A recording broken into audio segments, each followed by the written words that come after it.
To a story we've looked at many times over the last few weeks. In fact, we've looked at it many times over the last few years, but seems to take another turn each time or each day. Brits worried that Keir Starmer's digital ID card plans won't stop illegal immigration or people smuggling, warning they could be bypassed and create more red tape for legal residents. Experts doubt their impact on overstayers, and opponents fear privacy risks there are risks of privacy without real benefits.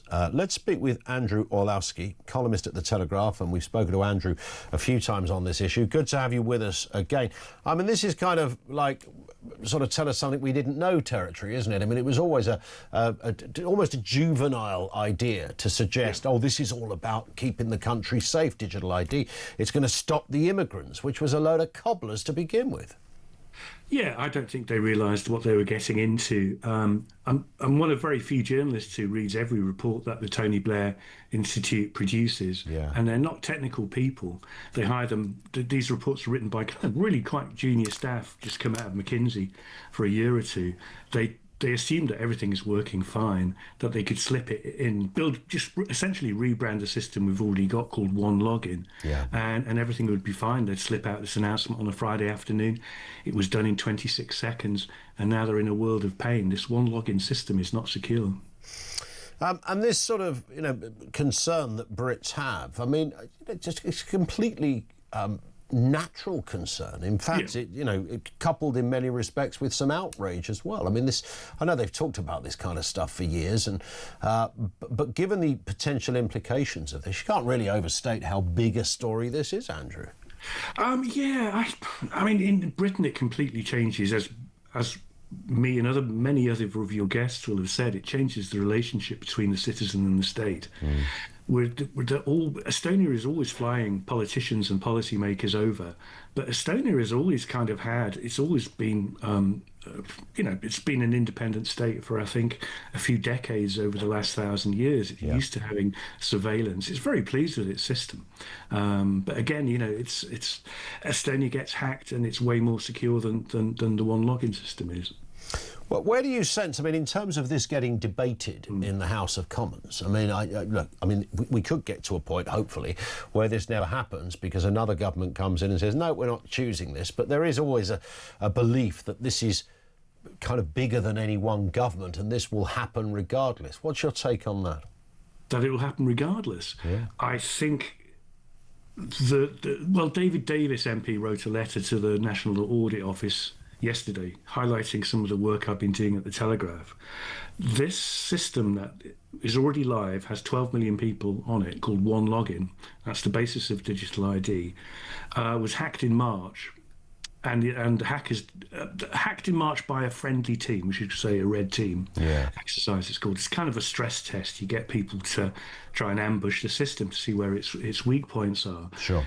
They took control of the code base without being detected at all. They could have planted anything in there, malware, backdoors or so on. And they also took control of the infrastructure, the Amazon Web Services, which went out of, a lot of fell over earlier in this week. So, I mean, David Davis says the government is ignoring fundamental flaws in the underlying technology. There needs to be a code freeze. And I think this is our best bet. People's best bet of halting digital ID is to look at the catastrophe that awaits us if we continue with One Login. We just don't know what's in the system. Hasn't been independently verified, and that will take us to the end of this Parliament. And I think many Labour MPs, rather than having a mass identity theft on their hands, will want to do that eventually. A party like Reform UK would say that this wouldn't happen under our watch. There are a lot of predictions that they may well win the next election. So would that be it then, done and dusted? Or is it, as I mentioned a second ago, Andrew, is this like so big that reform will be forced almost? I know it sounds a bit conspiratorial, but we're forced to sort of adopt it, even if it's done in a sort of reworded, watered down form? Well, the people who want this never give up. This is the thing. And it's become an obsession with them. It was the vaccine passport before it was digital ID for participating in the workforce. It will be something else tomorrow. They never give up. But the fact is, we're quite happy with multiple IDs that aren't linked. if I use a service once and I forget the password and when I need to use it again, that's no big deal. I mean, there is really no inconvenience for us in having 3 or 4 main IDs. And I'm a lot happier not having one that's a honeypot for hackers. Indeed, and particularly if you look all at the others together. Yeah, I was going to say, particularly if you look at how phone companies, I'm thinking of people like Apple and Google, how they facilitate multiple passwords for things in a very effortless way these days. So there's, ways of doing it. It doesn't really take very much. And in fact, if you look at passkey technology and your face or your feet, there's ways of doing it. It doesn't cause any hassle. I've got probably about 120 passwords out there, maybe even more for different things, because you're forever subscribing to something. And it really does. I mean, it was a time when it was a pain in the backside, but I don't think somebody's come up with digital ID to make life easier for me, have they? No, they haven't. It's entirely for the benefit of the bureaucrats that they start to think, well, we can do all these things if we have one identifier for every citizen. It's never for our benefits. It's always for the convenience of the bureaucrats who think they can impose order on the world. Yeah. So keep saying, make a chaotic world orderly through a single identity.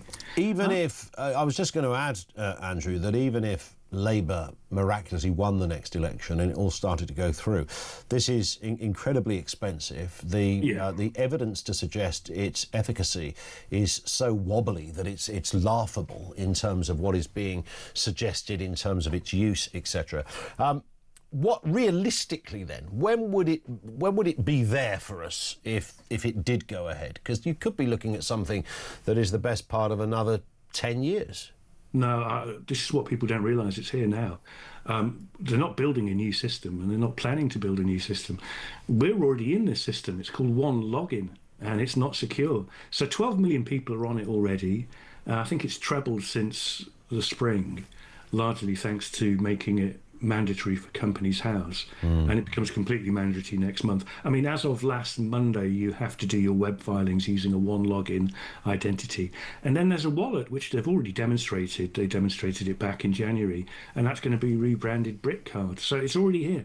The penalties of not complying are really severe.